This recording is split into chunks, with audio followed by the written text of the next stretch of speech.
esa entrada. Bueno, mantiene un nivel competitivo muy alto. Ahora esa entrada. Un mal partido.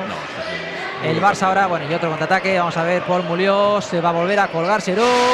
Bueno, un mal partido. El Barça ahora, bueno, y otro contraataque. Vamos a ver, Paul Muliós se va a volver a colgar Serú. Bueno, Pau Tendero al contraataque. Ahí va Pau Tendero. Vaya locomotora, Pau Tendero, ese tiro. Bueno, vaya tapón. Pau Tendero al contraataque. Ahí va Pau Tendero. Vaya locomotora, Pau Tendero, ese tiro. Bueno, vaya tapón. Verdinegro salir. Y ahora la pérdida. Vamos a ver si se cuelga Serú. Ahí está. Verdinegro salir. Y ahora la pérdida. Vamos a ver si se cuelga Serú. Ahí está. Se le quedó cortita. Vamos a ver si es capaz de levantar ese tiro el Madrid. Ese último tiro. Bueno. Se le quedó cortita. Vamos a ver si es capaz de levantar ese tiro el Madrid. Ese último tiro. Bueno.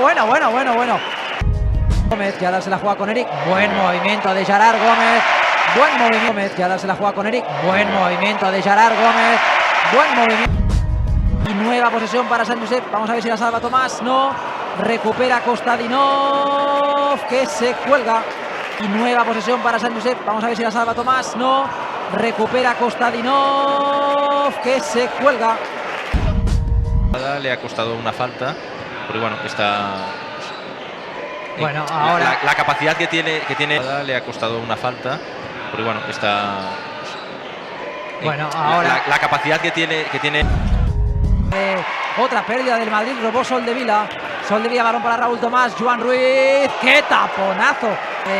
Otra pérdida del Madrid, robó Soldevila. Soldevila, balón para Raúl Tomás, Joan Ruiz. ¡Qué taponazo! Tiene el primer cuarto. Ahora atención a esa presión, recupera Rubén. El mate poderoso, exuberante de Rubén López. Tiene el primer cuarto. Ahora atención a esa presión, recupera Rubén. El mate poderoso, exuberante de Rubén López.